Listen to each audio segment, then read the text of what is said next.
Welcome to the Bookish Hour with your hosts, Sarah E. Burr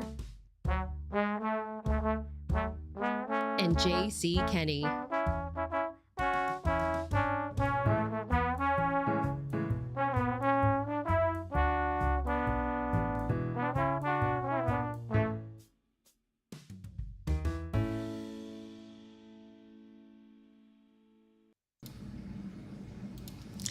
And we are live. Good evening, everyone. Welcome to season 4 of the Bookish Hour. I am Sarah Burr. And I am J.C. Kenney. And Sarah, it's season 4 debut. It's Baby Friday. It's Thursday night. The weekend's here. We've got a huge guest to start the season off, so it's time to get bookish. Yes, it's been a sad couple of months not being here and getting to chat. So I'm so excited that we get to return and be together. To all of our wonderful viewers who are joining us live or watching us later, we're so thrilled to be back with you this evening. And as JC mentioned, we have an amazing guest with us tonight. We are so thrilled to welcome the Agatha Award-winning Daphne Silver. Daphne, welcome to the Bookish Hour.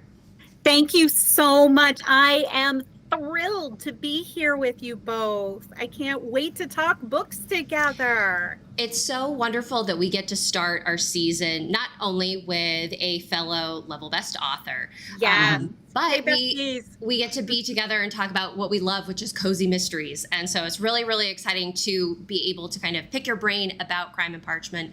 But before we dive in too much into the nitty gritty, I'm wondering if our viewers who may not be familiar with you and your work, if you would mind introducing yourself. I'm happy to.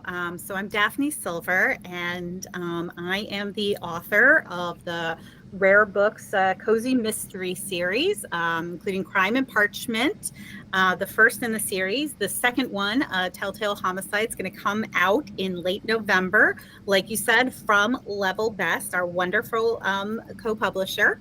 And I, have been writing mysteries for quite a long time, and it was absolutely delightful to see this story come to life. That's all about a rare books librarian named Juniper Bloom and her really roundabout journey finding books and bodies where they don't belong. That is amazing. And one of the things that I do want to mention, because I think we need to mention this as much as possible, is that, I heard that you have a little teapot handy that maybe you can show us all. Oh, I do. See if I can keep from breaking. Yes, there it is. Beautiful. Best first mystery. Now, yes. I need to know more about the story because you had mentioned that you have been writing mysteries for a long time. But This is your first novel. So tell us about that publishing journey and what it felt like, not only to have your first book out in the world, but to just have it elevated to this amazing stage at the Agatha Awards. Wow. Yes. Well, I'll get up to that last part in a minute because that was incredibly surreal. I say that I wrote this book in 10 years or 6 weeks, depending on how you look at it. So I have been trying to write this book. I had this idea, about a rare books librarian, about a sister who owned an inn, and they always had these names, Juniper and Azalea. And sometimes the story would be from Juniper's perspective. Sometimes it was from Azalea's perspective. At one point, Juniper was even an anti-hero in the story. It wasn't cozy at that moment. And I kept trying and trying. I couldn't get it to work out. I wrote some other things that are very gladly shelved. They were wonderful experiences. And it's having gone back to them not too long ago, it's best that they say that as exercises. But then I took a hiatus. I had a child, and we had COVID, and it was about the time that my now third grader was going into kindergarten that I realized I had enough mental space to go back to writing. And that time, this was summer, July, August 2021. And at that point, unlike before, it just was a deluge. I guess it had been marinating somewhere in the background, and this time it just flew out. Like I said, within 6 weeks was the first draft. And so it was definitely a whirlwind from there. I workshopped it a bit over the fall. And then it continued to be a mad ride, because I was also trying to research what, I was like, I feel like I have a good story here. I feel pretty good about it. It needs work, it needs love, but I'm like, the bones, the structure felt like, yeah, I'm excited to share this. So I wasn't sure if I was going to go self-publishing. I was doing a lot of research, if I was going to go traditional, and purely on a lark, I participated on what was then Twitter, on Pitch Madness, or hashtag PitchMad. Now, you have to understand that I don't tweet. And in fact, when I logged into my account, the last time I had tweeted had been about 13 years, or 7 years earlier. It's 2013 or so, 20, yeah. So about 7-8 years earlier. So it wasn't 13 years earlier, it was back in 2013. So that's how long it had been. But I was like, yeah, what's gonna do? So I put together my pitch, and then amazingly got my agent out of that. I know this story is not probably helpful to people who are like, oh, how can I follow in that journey?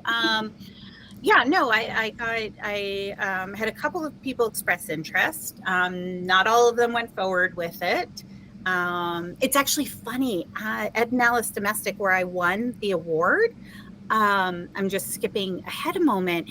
I actually ran into one of the editor publishers at a place that did not go. They had, go forward, but I had a really amazing chat, because she actually had made some suggestions, what they call an R&R, a revise and resubmit, and it still didn't go past that. But I was like, your suggestions made my book better. So, because it originally started at a different place than where it does, and she's like, you really should start this where the story happens. And I was like, that makes sense. So I was like, I don't thank her in the book because it didn't go that direction. I think my wonderful agent, Cindy Bullard at Birch Literary, I think level best, because they took the chance on me, and Blackstone Audio, for doing the audiobook on book one. But I had that chance to talk to her and tell her, I was like, just so you know, and at that point I didn't know I was going to win. But I was nominated, and I was like, I wouldn't be here without getting that critique. Nice. Because it all made the story better. And into 2022, it got picked up by Level Best and Blackstone, and we were just off to the races at that point. And then it came out in November 2023. And then some wonderful, lovely people at Malice Domestic thought it, deserved some recognition. And I remain greatly in awe. I was shocked enough to be nominated, and there are not too many times in my life where I'm left speechless, but winning the Agatha was definitely at the top of that list. In fact, until about 5:30 that afternoon, I hadn't even written any thank you notes, because I just assumed I was up against incredible authors. But I started hearing enough people in the hall mentioning to me that they had voted for me. And I was like, well, just in case, you should have thanked some people. So I wrote a very quick list. And then, so, and that was in April. It's now September 2024, and none of it still feels incredibly real. Like nothing of this story that I just told you feels real at all. Like it feels like something, one of us wrote, not like actually has transpired. And yet it has. So I hope anyone out there is writing, like, do it. You never know. There you go, folks. That is great from Daphne's mouth right there. Do it. And I just want to say that one of our many, many viewers tonight, M.A. Monin, Mary, is a lovely person. She said that's an awesome way to get an agent. So that's Mary's chiming in and to let you know. Yeah. And you should read her books too. She's also a novel best. And her Death in the Aegean, which was nominated the year before I got to sit with her at Malice Domestic. Oh my goodness. So good. Y'all should read it. And all the other books in her series. Yes. So excellent. I think just the way that you even told that story to us, Daphne, was so, it just filled with such joy and hope. And I hope that for people who are aspiring writers that are watching this, are able to take away that your journey is whatever you make it out to be. Yes. The item that you mentioned about Pit Mad, I would love it if you could tell us what that is for people who may not be familiar with it. And to be fair, I don't even know if it's still a thing. But if it's not, there are other variations. So every now and then on Twitter, there will be Pit Mad, again, is short for Pitch Madness. It's a hashtag.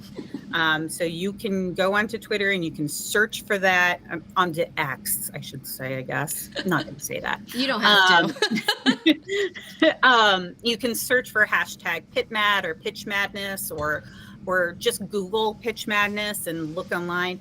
But it's what it sounds like. You are pitching your book.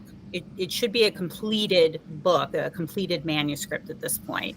And you are looking for, there are certain days or times. Sometimes there are genre specific pitch parties, let's maybe call them that. So whether that's mystery related or sci-fi related or any, sort of horror, sometimes they are specific for that.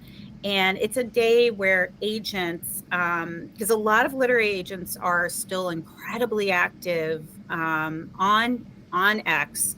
That's a big part of the writing community. I don't know how much that's changed in the past year, but I imagine that old habits die hard. So I imagine that a lot of agents and publishers are still active there. And so, by the way, if you ever have a dream agent, go stalk them. It can't hurt. And if you're not sure how to find out who is a dream agent, my biggest recommendation there is, if you take the authors you love and are writing go read who they're thinking in their books, and definitely towards the top of the list will be their agent if they are traditionally published. So go look up those people and look up these, hashtags. And see, but yeah, you have that character limit. I don't even know what the character limit is anymore. But to pitch your book, and please do not ask me what I pitched back in December 2021. Oh, we can go dig it up on your timeline. But no, it's definitely probably in my timeline. It's 2013, 2021, and then a couple tweets, and I think after I got picked up or something. Every now and then, every 6 months, I'll get a notification somebody else is following me, and I'm just sort of why? Because you're an award-winning mystery author. That's why. Blush. Well, before we dive into this amazing story and get to learn more about Juniper and her I love her sister. I just have to say, I love Azalea. There's so many like great supporting characters in this that I really, really loved. So I can't wait to talk about them. But I do want to make sure that I shout out our wonderful viewers who are joining us this evening, saying hello to Claudia, Mark, Mary, Farmhouse Reader, DHB, Sir Reads a Lot, Regina, and Paula. Thank you guys for being here. Hey y'all. We're happy to be back, and thank you. We love the enthusiasm. Okay, Daphne. So for folks who haven't read the book yet, can you kind of set the scene for us with who our major players are and where it takes place, and then we'll kind of dissect and go in from there. Gladly. So my main character is Juniper Bloom.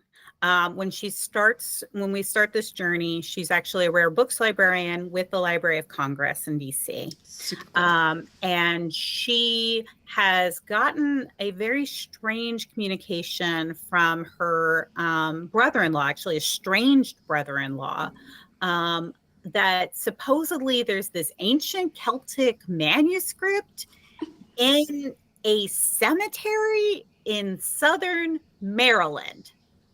And she is confused.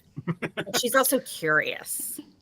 Now, he and her sister, Azalea, Azalea and her brother-in-law are going through a separation at this moment, are living in this small town of Rosemallow on the Chesapeake Bay in southern Maryland. Rosemallow is not a real place, but it's an amalgam of a couple of real places. We can get into that later. But Juniper, even though she's just in DC, an hour and a half or so away, depending on traffic, it can be much more. If anyone's familiar with the DC Beltway. But she has really held off on going back to Rosemallow. She and her sister have a beloved grandmother, their Nana Zinnia, or Nana Z, as they called her, who has passed away not too long ago. And so ever since the funeral, she's held off on going down. But she's also a librarian. And so her curiosity is greater than her grief. So she hops in her vintage Carmen Ghia car, and she takes her rescue dog Clover, and they head on down to go find out how could this manuscript, because he's talking about something involving the Book of Kells. Now, if you're not familiar with the Book of Kells, it is a 9th century manuscript that does exist. It's a beautiful, gorgeous, illuminated manuscript. I had the absolute pleasure of seeing it in Ireland, in Dublin, a little over a decade ago. And so how he is not well versed in history or books or anything like that, it can say that this could potentially be in a cemetery in Maryland makes no sense whatsoever. So she has to go explore. But that also means she has to confront her grief as well and reconnect with her sister. Yes. And so as she goes on that journey, she also is trying to find out what happens. And when she finally gets to the cemetery, she doesn't find the book. She doesn't find the brother-in-law. And instead, she finds a body. Man. Not one already in the cemetery. I have to say that, so when we're getting introduced to the cast of characters, I kind of went into reading it without, I didn't know who was going to die. And I was like, oh, it's going to be this person. No, it's going to be this person. No, it's going to be this person. And then you have this individual, I don't want to spoil it, but it's somebody that I was like, wow, why are they dead? And I was just like, wow, this is a genuine mystery, because it seemingly doesn't have anything to do with what's going on. And I was just like, I was very, very impressed about like how things become woven together, and all of this really like, it was really, really great storytelling. Oh my gosh, thank you. I will, you had mentioned kind of this reconnection between Azalea and Juniper. And I have to tell you, for in the opening chapters, I was like, I really see where Azalea is coming from in kind of the anger that she has toward Juniper, because, she is, she actually gives like a really nice list of, our grandmother passed away. I'm going through a divorce. You haven't come to see your niece at all. Mm-hmm. But then you're called back by a book from my, seriously, my like separated husband. And it was just like, wow, this is a really cool dynamic to work with, because we're seeing kind of, we're definitely seeing Juniper's curiosity, but she's very self-reflective of like, wow, like there's some growth here. And so I'm wondering if you can share with us, like, how did you decide who Juniper was and what her motivations were in life, or how did she introduce herself to you?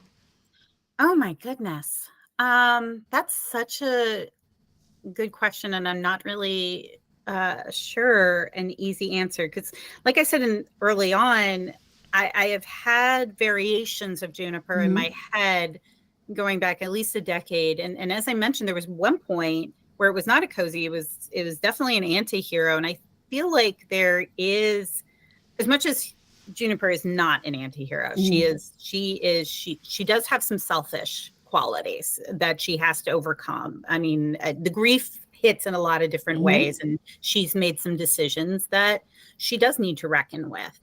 But there was a point where, oh my gosh, there was one version of the book where I think she was a forger, even of like old books and stuff. Like, so there's like this like moral ambiguity that was something I was interested in exploring, but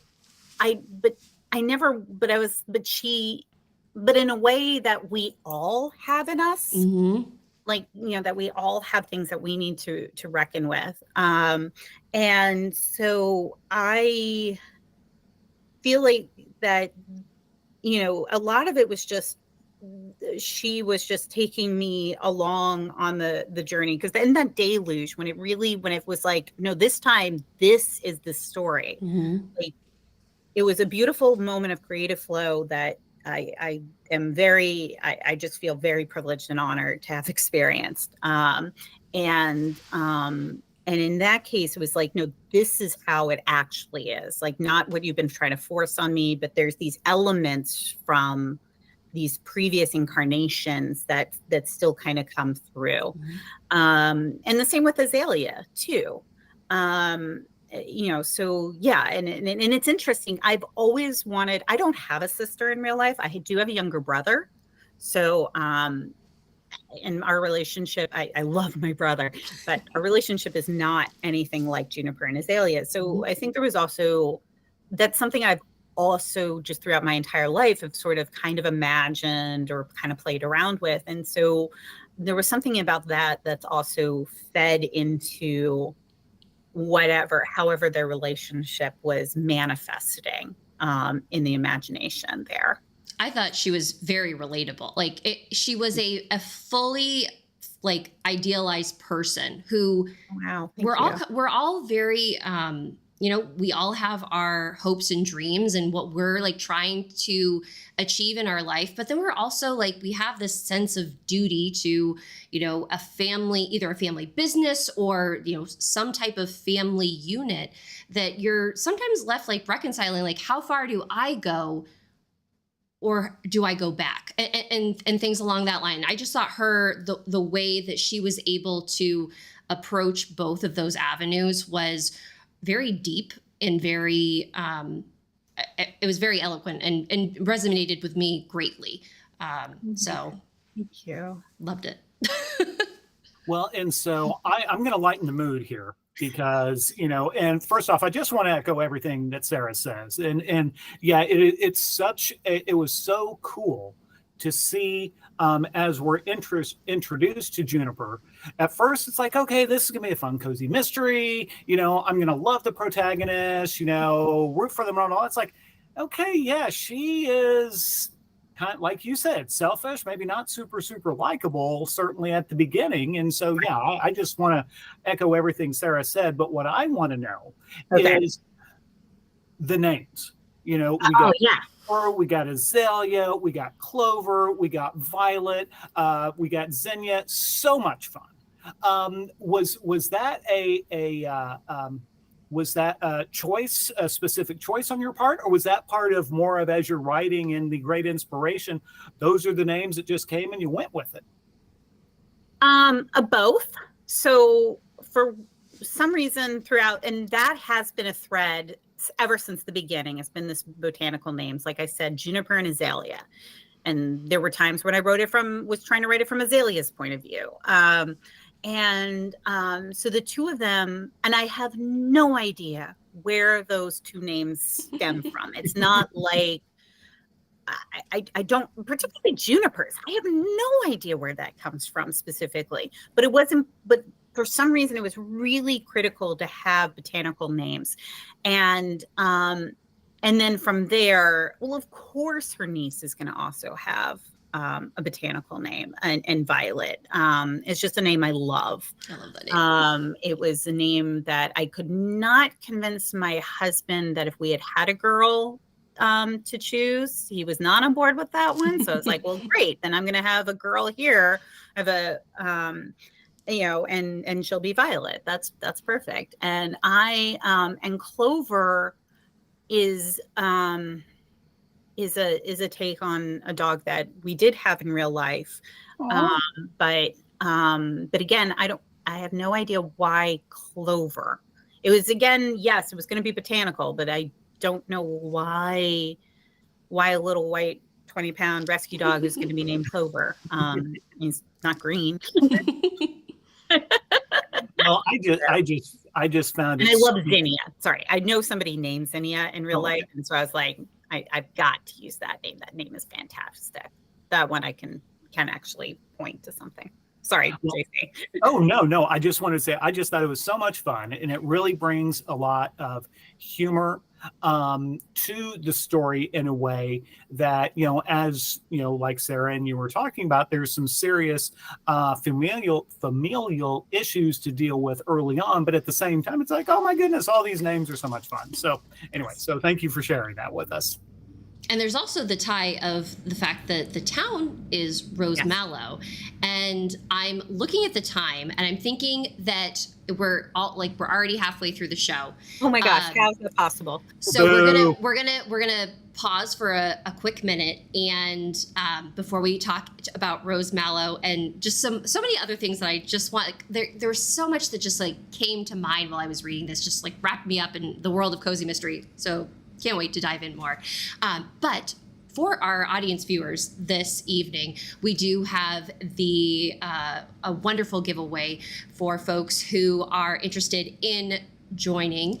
Daphne, would you like to share what the magic word that folks can type into the chat, making sure that they're logged into either their Google or Gmail account, so that they can be entered in for the possibility to win a ebook copy of Crime and Parchment? Yes. So the magic word for tonight is library. Library. Library. Juniper is a librarian. I'm not going to make you spell that word. Library. Perfect. And while we're having folks type in the word library to enter into that giveaway, should we do the book trailer to entice them even more? So we have a special treat that hopefully works for you guys tonight. Hopefully the sound is going to work on our end. But we do have a beautiful trailer for Crime and Parchment to showcase the scenery, the vibe, and the mystery that you get to encounter when meeting Juniper for the first time. So without further ado, here is our trailer.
And there you have it, folks. Hopefully that teased enough of what's going on in Crime and Parchment that you're just dying to read.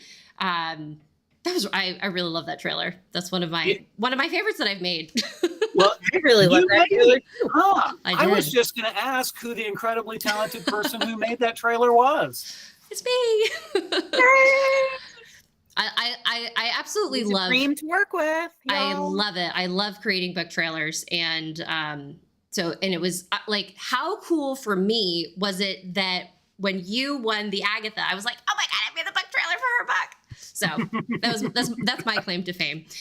But enough about me. We've got folks that are putting in our giveaway for the ebook this evening. And folks, you can enter at any point during the rest of the show. We'll grab up and announce the winner at the end. Okay, Rose Mallow. Okay. Tell us about, you had mentioned that it's an amalgamation of towns or of places that you've been to and whatnot. Can you tell us a little bit about the, I guess, just paint a scene for us. Where is it positioned on the Chesapeake? What kind of shops and eateries can people look forward to going to when they're in Rosemallow? Yeah, so most people, when they think of the Chesapeake Bay, are thinking basically the other side, the western side, eastern side of the bay, in the eastern shore, or thinking about Ocean City and out by the ocean itself, the Atlantic. But this is the western side of the bay, and it's an amalgam of some existing towns, including North Beach, Chesapeake Beach, a little bit of Solomon's Island. So if you've been to any of those places, this hopefully will resonate. But it's also none of those places. So if you've never been to any of them, that's fine too. Like those, so you're right there on the water. The Chesapeake Bay is a beautiful, honestly, quite soothing place to be. It's just a very relaxing to look out at that expanse of water. And North Beach has a wonderful boardwalk that is lined with shops and has a parks and a little beach, like not a beach like you're thinking of when you go out to the ocean, but a little one, a little sliver. And that boardwalk continues all the way down into Chesapeake Beach. The two towns are connected, and there are these row of homes, some of them historic, that back up or face into the boardwalk and the water itself. And then it eventually ends in a beach area and then continues on into park. And so that was very important to me in the creation of Rosemallow. It was this public boardwalk that connected a more commercial area of town where there's all these little independent places. Probably the most prominent in this story is the Purple Oyster, which is a coffee shop, or it's a little bit more. It's also a lunch space and an open mic night kind of space, and very artsy. I was kind of picturing if anyone goes into Baltimore, there's the Paper Moon Diner, which is a really funky, fun place that has the walls are just lined with random things. It might be like Barbie dolls and lunch boxes and Lego, and the chairs all are mismatched, and it's just a fun, funky place. And so that was kind of, taking that and putting that into this little beachside town. And it's a town that was a former resort town. Now, this is something, again, based in history. A lot of the book it's taking pieces of history, Maryland history, and kind of playing with them a little bit. So these towns originally started in the late 19th century, or picked up, I should say, in the late 19th century, as you start to have railroads, taking people from Baltimore to get out of the city in the hot stench of the summer and get down into the more peaceful, right on the water, more relaxed environment when Americans and the burgeoning middle class start vacationing. And so Rosemallow was a former resort town with hotels and amusement parks and things, and there's some remnants of that left, but it has seen better days. Which, by the way, is going to play even bigger part in book 2, just so to say, from like page 1. So we actually have a question about book 2. Exactly. Go ahead. From Regina in our chat. Regina would like to know, actually got a few things for you. Number one, when will book 2 be out? Will we see Rosemallow be revitalized? And she says that she loves Juniper's love interest. Thanks you for not making it the detective. That was important to me. That was so important to me. Yeah. Yes. So first of all, hi, Regina. I think Regina, I think we're friends on Instagram. So I hoping we're the same ones. So yay. Rosemallow and the story of the town will certainly play a big part in book 2, The Telltale Homicide, which comes out in late November. Oh my goodness. I should have double checked the date. I want to say it's like the 21st, but let me double check. Make sure you're following me on all the socials and on my newsletter. Then you'll be the first to know when the pre-order's up and when everything is happening. So I'll pretend that's why I'm not giving you the exact date.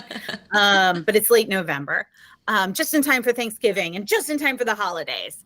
But yes, and so yes, Leo, the love interest, will certainly also play a big role in book 2, and his family, the Calvertons, will play a big role in their relationship with the town.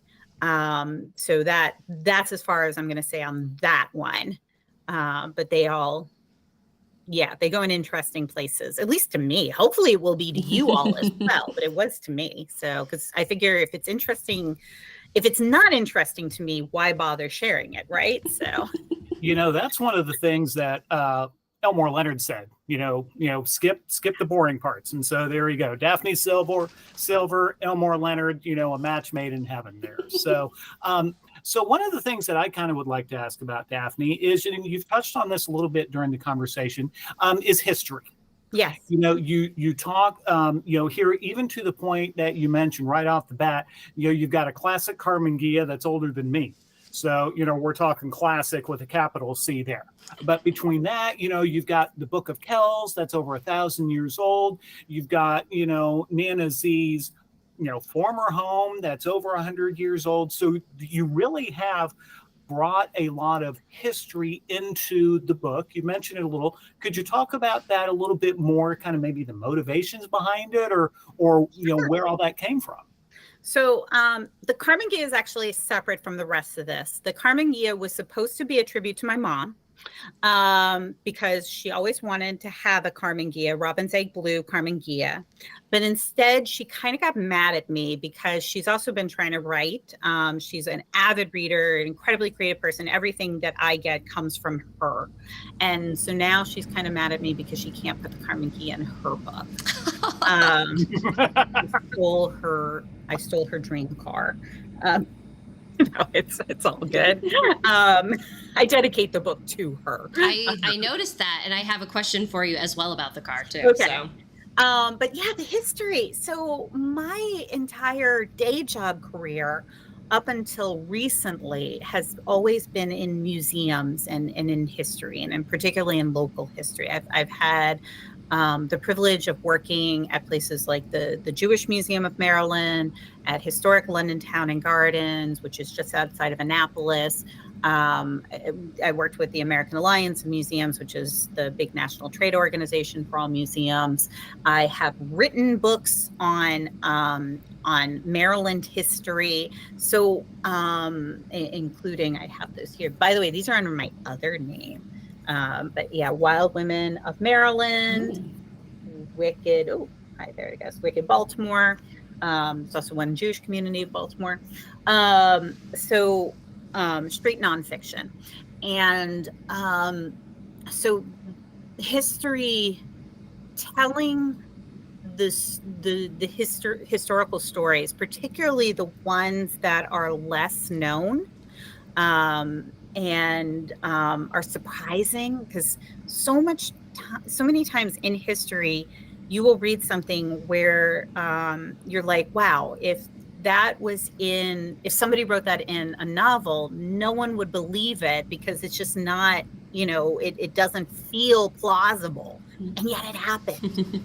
And so weaving in these little nuggets of history, especially Maryland history, because I am so not to toot my own horn, but pretty well versed in it. And there's so many little fascinating little stories and things, so that, even the root, I don't want to give anything away, but this concept, like talking about the Book of Kells and making the connection, why Maryland, and as somebody reads the book, I hope I make a plausible connection to that is based in some history. And if you get to all the way to the end of the book, there's an author's note where I break down what is real in the book and where is the fabrication, where's a flight of fancy. But yeah, telling those historical stories are so important to me. It's so that's really was crucial for that to be woven in for me. I love the concept of taking historical events or themes and all of this and weaving it into a fictional story. I did I'm a huge Dan Brown fan. Yes. And so when I was reading and seeing all of these, beyond just the Book of Kells, there's mention, and I wanted to make sure that I brought this up. I think it was King Alaric. And and kind of piggybacking off of a question, which is real, that Regina has, because she is asking, what made you decide to make Leo an Indiana Jones type character? And I wanted to know more about King Alaric, because I was like, is this real? How much of it's real? Like, what do we? Can you tell us a little bit about that particular aspect? So if you're reading the book, you will there's another character in there, and there's the talks about the Kronos channel, I think I call it that, which is very obviously super loosely based on like the History Channel and Discovery and things. So I love watching Expedition Unknown. If anybody else enjoys watching Josh Gates play the dad version of Indiana Jones. And of course, and going back to the actual Indiana Jones and Harrison Ford, I mean, come on, like that is so cool. So those were a couple of my inspiration, and actually it's from an Expedition Unknown episode that I learned about King Alaric and that story. And I was like, that's so cool. I want to find hidden treasure in Italy. Let's go do that. That sounds fun. And then at the end of the day, to go back to what I said before, is like, you want to write something, if you're writing a cozy mystery, even with some of those deeper themes we talked about before, you want something to be a fun journey. Like, that's why I want to write it. And hopefully that's what people are getting when they read it. We've got a lot of folks saying that Josh Gates is fantastic. So we've got some Josh Gates fan. But we also have Mark, going back to the comment about your mom and the car, saying he's like, she can put it in her book and it'll be a fun little Easter egg for those of us that are all in the know. One thing that You may put in a Mustang. She also, just as a side note, I know you're about to ask me something, but I think she also blames, it's her own fault. She had 2 kids because she had a Mustang. And then until she had 2 of us and realized she couldn't fit 2 car seats in the back of it. And then we had to go to the good old station wagon. So back in the 80s. So I think she's trying to figure out which way she's going to go. Well, but yes, I love the car because it gave me a sense. I don't know how many Secret of the Old Clock fans there are here, but the opening paragraph is Nancy Drew driving in her blue Roadster. And I was like, oh my God. I am like immediately, Nancy Drew's my idol. That was not even on purpose. And I was just like, goodness. I was like, I'm in a cozy mystery because of just like how iconic these types of cars just like are, because it's such a cool car to drive around and be a sleuth in. So I was like fully pulled in just because of the connections I was making in my head with this car. I love that so much. Thank you. Oh, you're welcome. If you ever need random Nancy, if you need random Nancy facts or comments, I'm always here for it. But I want to talk really, really quickly about some of the supporting characters in this cast, because so many good ones. We've already talked about Azalea. We have talked a little bit about Leo. Antagonistic Cordelia Sullivan and her granddaughter Whitney. I just have to say that I was like, when I saw the name Cordelia, I was like, this is exactly why my character Coco changed her name, because this is who I think of when I think of Cordelia's. And she's like, I don't want to be associated with like mean old ladies. Yeah. No, yes. And she was such a fun character to be introduced to right away, because you're like, oh, she's going to bring some problems, or is she going to be a dead lady? But tell us about some of the other folks that we'll meet when we're in Rosemallow. Yeah, you meet Cordelia immediately. She's on page 1 with an umbrella. With an umbrella. Cordelia is not happy to be living next door to an inn, even though it's an upscale, not huge. What does she call it? She calls it something. It's like, you're bringing like vagrants into my neighborhood. Yes. And halfway house. She and Nana Z, and unfortunately Nana Z is an absent character because she has passed away at the, before the story has ever started. We're basically, nemesis, whatever the plural, like they were a nemesis of each other.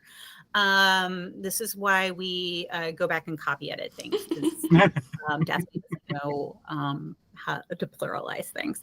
And so like they were, and again, this is like literally on page 1 or 2, where the 2 of them were back and forth as to like which one was the president of this club and that club throughout the town. They were both very civically engaged.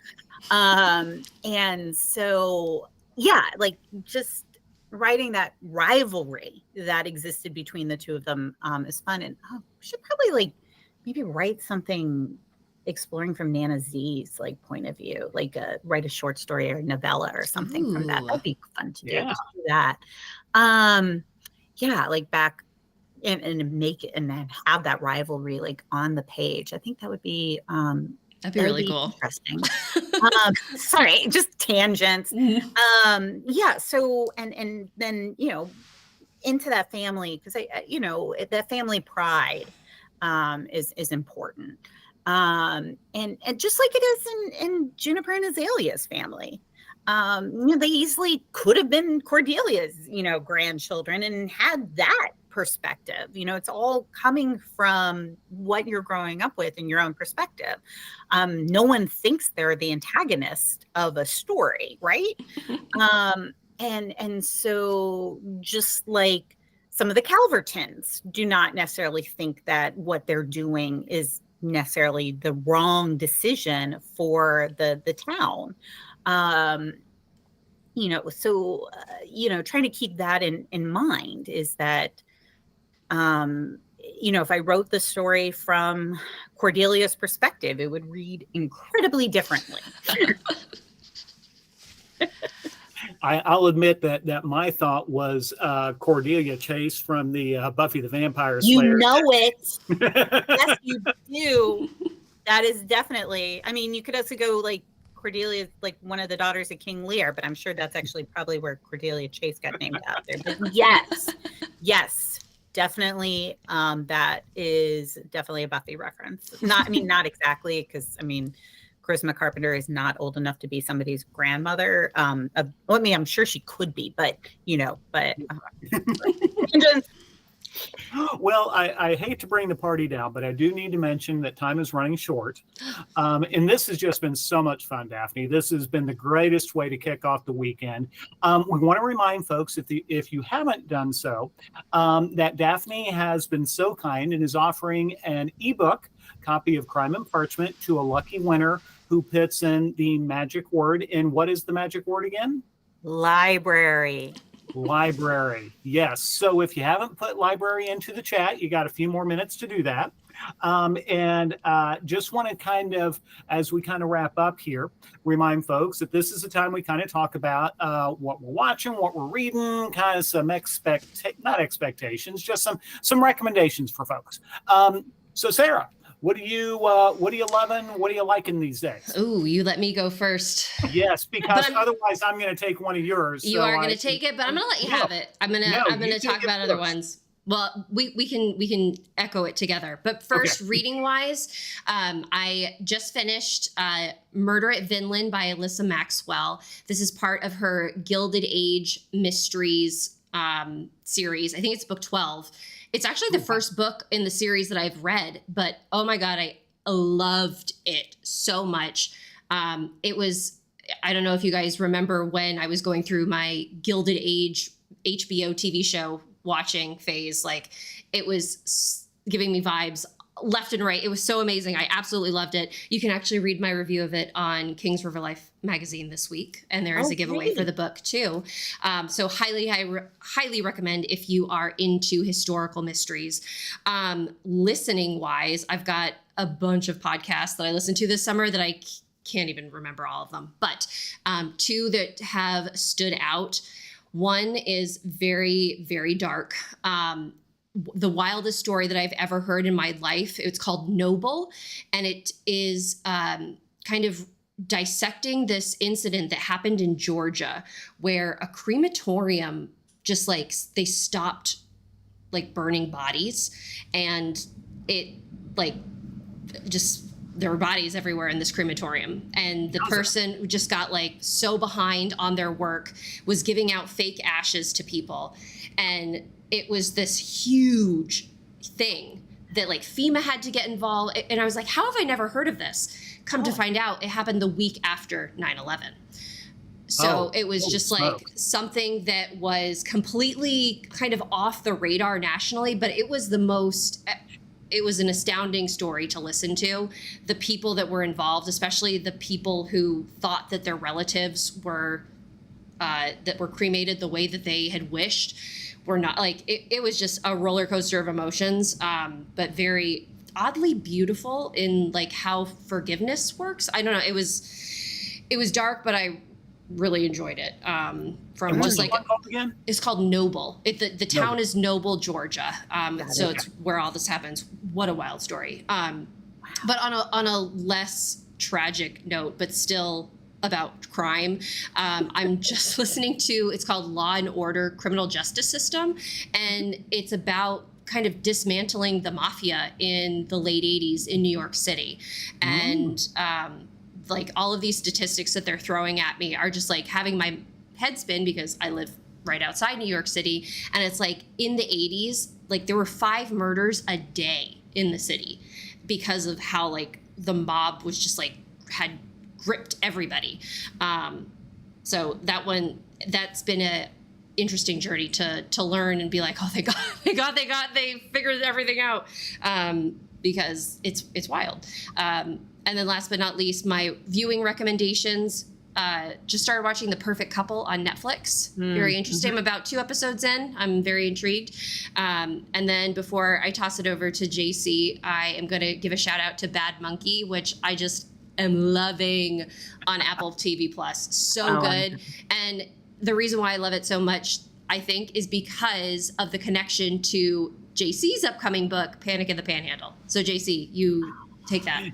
Yes, I'm a huge Carl Hiaasen fan. So, and have been. So when folks read, not if you read, and when you read Panic in the Panhandle, comes out in 2 weeks, by the way.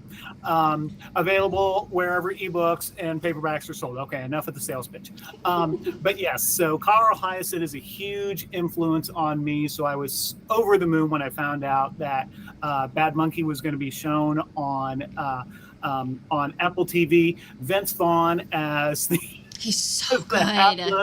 Ish Andrew Yancey is an absolute hoot. So if you get a chance, you please watch it. It's every Florida cliche turned up to 11. It's fabulous. Panic doesn't get that wild, but you definitely get some of the vibes. So definitely check out Bad Monkey. Kind of along that line, when I'm reading, big surprise, I've been binging a lot of Hiaasen leading up to Panic's release, and I do want to specifically mention Tourist Season. Tourist Season is Carl Hiaasen's first novel that he wrote way back in the 80s. And so if anybody is watching Bad Monkey, I suggest you go back to the beginning with him.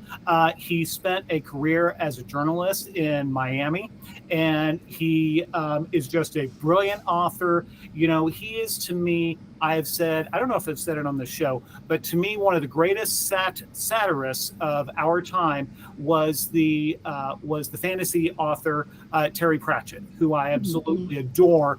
Carl Hiaasen is an American Terry Pratchett, in my opinion, with his satire so biting and so brilliant. As far as what I'm watching, there's a new show on BritBox called Good Ship Murder. Imagine The Love Boat, but the crew investigates murders. Oh my God, I need that. It's lighthearted, based out of Europe. Just check it out. Good Ship Murder, first season, 10 episodes. It's fun. Former undercover cop who now works on the boat on the cruise ship as a lounge singer. He teams up with the first mate. So it's a lot of fun. Yes. So that's what I'm gonna stop babbling there. Daphne, you got any recommendations for us? Yes. So I had the opportunity to read, do an early read. Oh my goodness. Sorry, Elle. I'm sure I'm gonna mispronounce your last name. Elle Jaffret. It's Jauffret. She's another level bestie. Her book Threads of Deception. I just saw the cover of it, so it's gonna be coming out soon. So definitely that. I also just also been reading, one of my writing partners is Kathy Wiley. She writes, she self-publishes the Fatal Food Festivals series. I'm so sorry, Kathy, if I just messed that up. But Jackie Norwood is a delight. She is hysterical. The character, it's like got kicked off of Food Network, but it's called something else, and now has to go around to all these second run food festivals to try and get her name back. And so everywhere she goes, just like Jessica Fletcher, Murder Follows, and Kathy's wit is delightful. So definitely keep an eye out. Well, read some of Kathy's first books in the series. I've just been reading parts of an upcoming book, so there are more. It's going to be great. And I have been listening to, in terms of podcasts, I love Pick Your Poison with Dr. Jen Prosser. Is it Prosser? JP, as she goes on there. I was just listening to an episode, her latest today. I think they come out twice a month, and they are so good. She does an interactive sort of game show almost about cool. Someone comes into the ER presenting with issues, and you have to try and figure out what is wrong with this person. It is a toxicology podcast. So inevitably it will involve poison. So that has been awesome. And I was also just listening to Mist and History class podcast, which is another Holly and Tracy, who have been hosting that for quite a long time now. I was just listening to the one on the Kentucky Cave Wars. I don't know why, but I really love caves. They're scary and eerie and amazing. And I have a short story I wrote that I haven't done anything with about Juniper in a cave. So eventually I'll figure out what I'm doing with it, but really makes me want to go check out Mammoth Caves. Yeah. Oh, yeah. Yeah. Just a few hours south of me. Gotcha. Okay. Their social media manager, by the way, posted recently a hysterical. You saw that. Yeah. Like Mammoth Cave has been disappointing people for centuries. So just some of those bad reviews that you've gotten. Oh, you don't get good cell phone service in here, and oh, it's a cave. But I really want to go check it out. In terms of what I've been watching, I have gone back. I have been binge watching on Netflix the first 4 seasons of Unsolved Mysteries. Oh yeah. And some of those are still really sitting with me. Yes. I will never get over that hole in the ceiling. Oh my God. Yeah. And you know what's crazy is, so I've been to the Belvedere Hotel, because it's in Baltimore. I used to live in Baltimore. When I wrote Wicked Baltimore about Prohibition, I write about the Owl Bar in, which, by the way, shows up in the short story you get if you sign up for my newsletter, yes. A Midsummer's Night Scheme. And there's a reference to the Owl Bar, and that's true, because it was a speakeasy during Prohibition. So the very first episode of the Netflix version of Unsolved Mysteries, I was just like, the entire time. And I was like, I was living in Baltimore when that happened. I was like, I have no memory. Like, they were talking to the investigative reporter. I'm like, I know who she is. I watched her all the time on TV and stuff. And I'm like, how do I not know this story? But yeah, that one is one of those that has, without giving anything away, has just been, I've been on Reddit, looking up people's theories on this. I'm like, there's a couple of them that have stuck with me, and that is one of them. Sorry. No, we've gotten a lot of fabulous recommendations. Our viewers are very grateful. We've got lots of interest in Good Ship Murder. I'm like, I don't know if you know this about me, but I'm a huge Love Boat fan. So you had me at Love Boat. So I'm so excited to check that one out. We do have Mark saying that he loves Kathy's books. He's getting ready to, waiting for book 3, and has said that tonight has made him bump your book to the top of his reading list, which is fabulous. Thanks, Mark. We've got Regina saying maybe your love of caves will lead to a spelunking cozy mystery series. So there's inspiration everywhere. Yeah. And we have to give away our winner, or tell what our winner is for our giveaway this evening. While I am getting our results tabulated, Daphne, can you share where people can find you, where they can stay connected, and where they can sign up for your newsletter so that they can get that short story that you mentioned? 100%. So I am on Facebook and Instagram.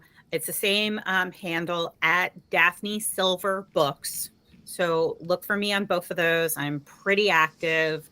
At least in posting. I haven't yet gotten into videos and all of that cool stuff. But I do post regularly. And then I have a a newsletter that, again, I put out very regularly. It's typically monthly, but as it gets closer to a book coming out, there will be more, because I try to give more behind the scenes and little excitements and get people fun. So you can join my newsletter and you will get a free short story, A Midsummer's Night Scheme. And if you go to daphnesilver.com. And I assume people can see, but DAPHNESILVER.